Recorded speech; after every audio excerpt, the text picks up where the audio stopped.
How's it going, everyone? I'm back from Christmas break.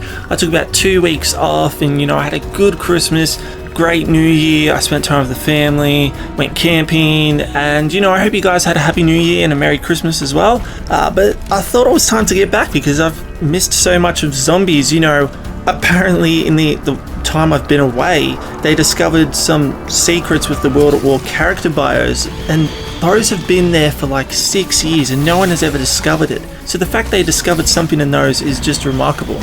And the other thing is that the Apothicon servant can't be pack-a-punched yet. All the stuff is there to upgrade it, but it can't be activated right now. I think they're going to add that in a later patch or something like that. It's a little disappointing, but the whole point is new things are discovered and confirmed, which I'm happy about. But yeah, guys, the topic of today's video is specialist weapons. Now, the reason I'm doing this video is because of a gobblegum called Arsenal Accelerator. It says it'll charge your special weapon faster.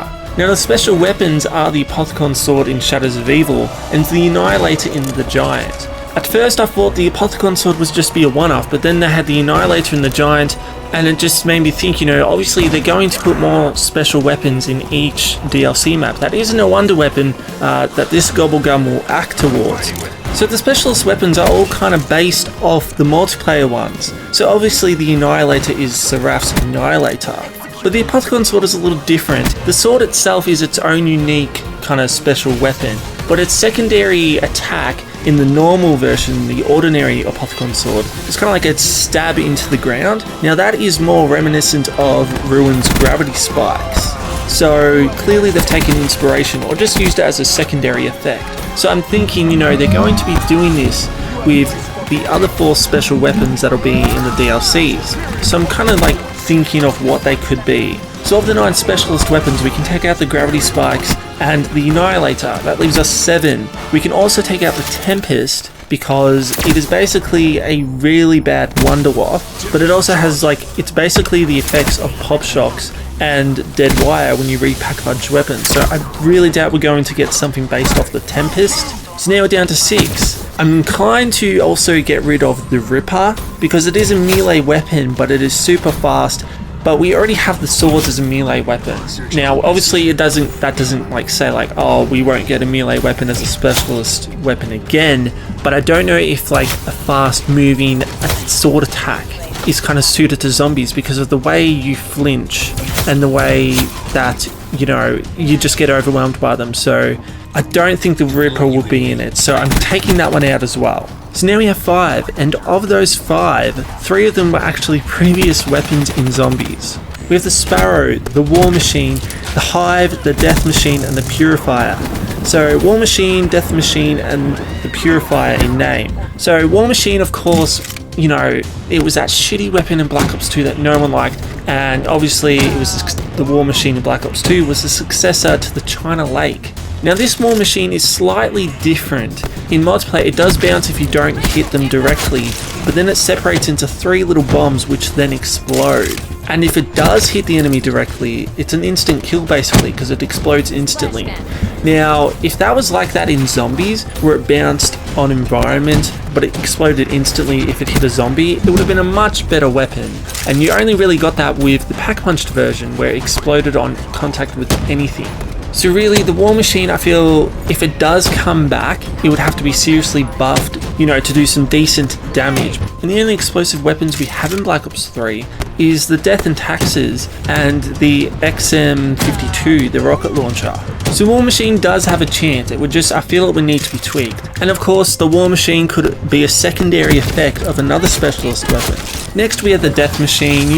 It's straight up the Death Machine. It doesn't really need much difference, and obviously it can't come out of the character's arms because it comes out of Reaper's arm because he's a robot, but you're not a robot. So, they just equipped it normally or something like that. And, it could work fine. I was kind of missing it in Black Ops 2, but it was in Mob of the Dead as an actual mystery box weapon, which I thought was a cool change because it was only a power-up weapon in Black Ops 1. So, if the Death Machine returns, I'd actually be fine with no changes with it, just straight up in, it'd be great. The Purifier is basically the flamethrower from World at War. It was a really great weapon. It had no ammo technically, it just had a kind of a charge bar, like the paralyzer and the jet gun. Obviously though, you know, if it's a specialist weapon, you know, it would run on that bar. Now, I don't know if it would be a good weapon considering, you know, Black Ops 3 Zombies is so different to World at War Zombies, like in terms of mechanics and, you know, zombie physics and all that kind of stuff. So, while it may not be a good primary weapon, it would certainly be good as a secondary effect of a specialist weapon. You know, they could even incorporate that into a wonder weapon itself. It wouldn't even have to be a specialist weapon. And next one is the Hive. Now the Hive is not exactly a primary weapon you would go out with. It basically sets up these little nanobot pods, and when an enemy walks past, it attacks them and basically rips off their limbs. Now that'd be a pretty cool effect for zombies, but I don't know how it would go as like getting it as a weapon, like, oh, you just set this little charge on the ground and they'll walk over it. Like maybe it would be better suited as a secondary effect, kind of like gravity spikes in the Apothicon sword. Now this is the one I want to see so badly the most, the Sparrow. Now the reason I didn't include it as a past weapon being the crossbow is because the Sparrow is an actual bow. It's not a crossbow where you fire bolts and shit. This one you actually fire arrows and it's such a cool opportunity to have in zombies. I so hope they use it as a specialist weapon because, you know, we've had swords, we've had magic staves, we've had wonder weapons of everything, and we've had the crossbow as well, but we haven't had a bow and arrow. So if we get that, it would kind of suit like the medieval Templar kind of theme they had going on in Origins and the story now. Now, of all these weapons, I feel like the Sparrow would be the most likely to appear, just because it is such a different weapon from everything else, and it would be such a missed opportunity if they didn't do it. And I feel like Treyarch does recognize that, but I don't want to say they do because, you know, they've gotten things wrong before and missed shit and all that kind of stuff, but I feel like that's the most likely. The other two I think that would have the next chance of getting in is the Purifier and the Death Machine. I feel like Death Machine could be just ported straight in with no changes, maybe more ammo of course, but you know, that could be ported in. And the Purifier, I feel like, because we haven't really had a flame based weapon before, we've only had the Fire Staff and of course the Flamethrower, so it'd be great to see a flame based weapon again. So yeah guys, those are just my picks on how they could integrate some of the multiplayer specialist weapons, and I think the most likely to appear will be the Sparrow, the Death Machine and the Purifier in some form. Now of course that leaves one more for, like, because we've got one more DLC map, but you know, they may not even use any of these multiplayer specialist weapons. They could create something entirely new, just like the Apothicon sword. Now as for what I think could appear in Der Eisendrache, I have no idea. You know, maybe the Sparrow would fit that map, but obviously they could do anything, honestly. Anyway guys, that's just my thoughts on specialist weapons, and I will see you guys later. Cheers!